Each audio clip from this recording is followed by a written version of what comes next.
আমাদের গত 2 বছর বা 3 বছর এটা নিয়ে আপনি আগেও কথা বলছেন, আপনি বলছিলেন যে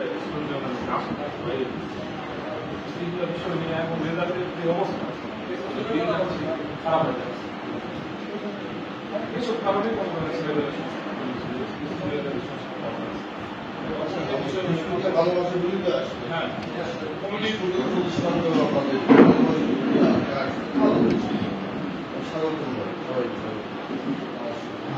আমাদের কমিটির যে বিষয়টা, কমিটিটা আসলে কিভাবে হলো এই কয়েকটা বিষয় মানে আমরা তো সব দুর্নীতি কি হয়েছে না সব তো আমরা জানতে পারবো না। এই উপরে দেখেন যে একটু 2021 সালে এসেছি গাছের যে রেজিস্ট্রেশনের টাকাটা ফেরত দেওয়ার কথা, এই টাকাটা কিন্তু ফেরত দেওয়া হয়নি। কয়েকটা ছেলে মেয়ে 2020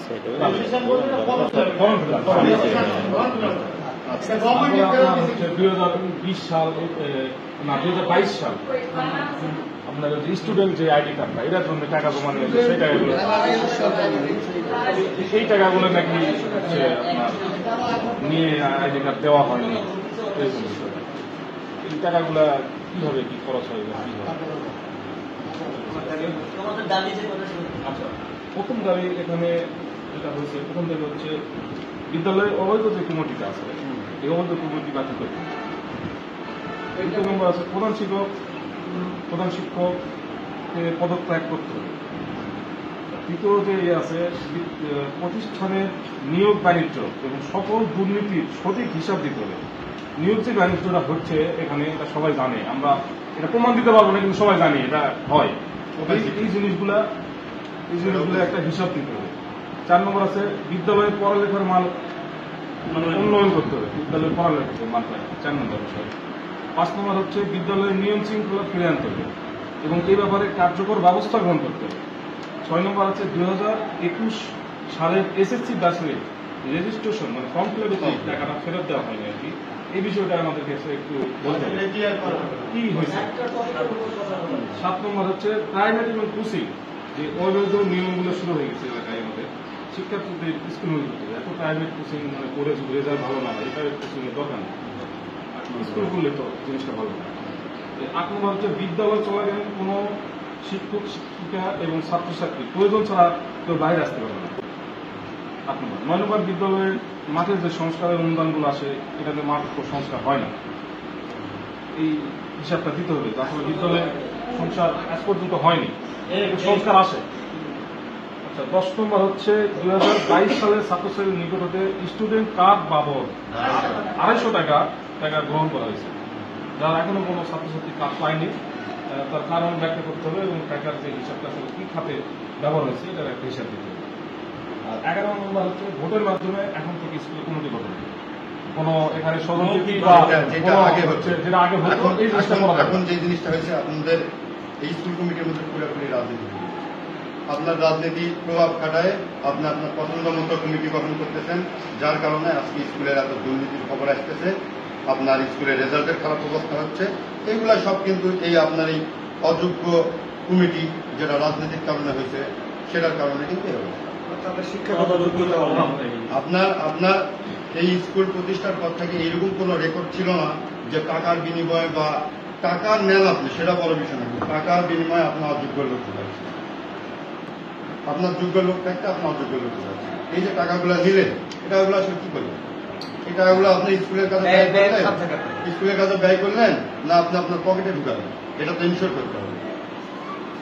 আপনার টাকা বেশির জন্য আপনি অযোগ্য, এটা তো হতে পারে না, শিক্ষার মান তো খারাপ হয়ে যাবে। শুধু যে আমাদের এখানে এই ব্যাপারটা তা না, মোটামুটি ম্যাক্সিমাম যাতে এরকম আপনার রাজনৈতিক প্রভাব থাকে আপনি কমিটি গঠন করতেছেন, আপনার রাজনৈতিক টাকা পাচ্ছে আপনি কমিটি গঠন করতেছেন, আপনি কমিটি গঠন করার পর আপনার ইচ্ছা মতো আপনার পছন্দ মতো লোক আছে, ওখানে আপনার স্কুলের কি অবস্থা হলো, শিক্ষার মান কি অবস্থা হলো সেটা দেখার কোনো বিষয় নেই।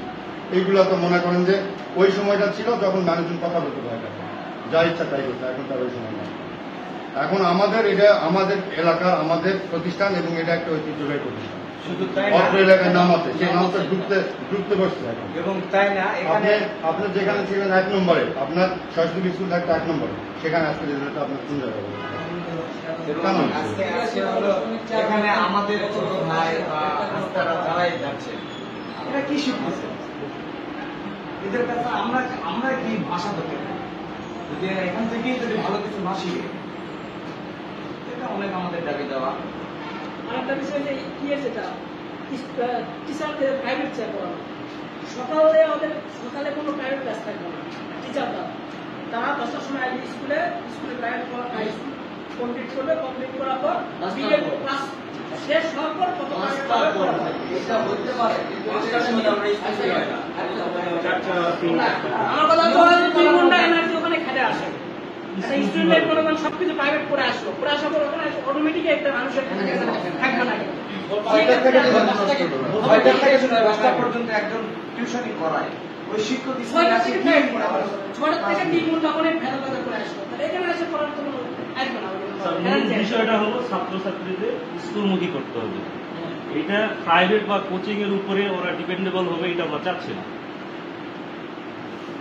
এতে কি করতে হবে সেটা সার্ভার করবে। আর শিক্ষকদের স্যার 9টার মধ্যে স্কুলে উপস্থিত হতে হবে। না না, স্কুল টাইম সেটা 9টা না, স্কুল টাইম করে ভালো হবে। শুধু সেটা না, আমাদের দাবি যেটা আপনার কাছে উপস্থাপন করলাম, আমরাও আছি আপনার সাথে, আমরাও আছি আপনার সাথে। আপনি মনে করেন না যে আমরা দাবি তুলে নিয়ে আপনার বিপদে ফেলবো, তা না। আমাদের স্কুলের প্রধান বাস্তবায়ন হওয়া পর্যন্ত আমরা থাকবো। বাস্তবায়ন হওয়া পর্যন্ত আপনার সাথে তাহলে স্কুলটা কিভাবে রেজাল্ট করা যায়, স্কুলের উপস্থিতি কিভাবে নিশ্চিত করা যায়, এই জন্য যেহেতু তোমরা একটা অসুখ থাকলে আমার অসুবিধা হবে, আমি ওই জিনিসগুলো তোমাদের কাছে শেয়ার করতে পারবো।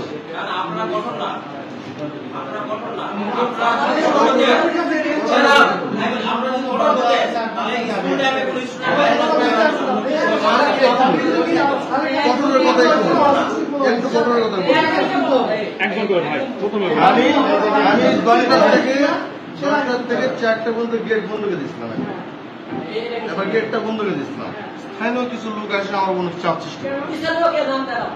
এই কারণে আমি বলি, এই কারণে যে আমার বাড়ি এখানে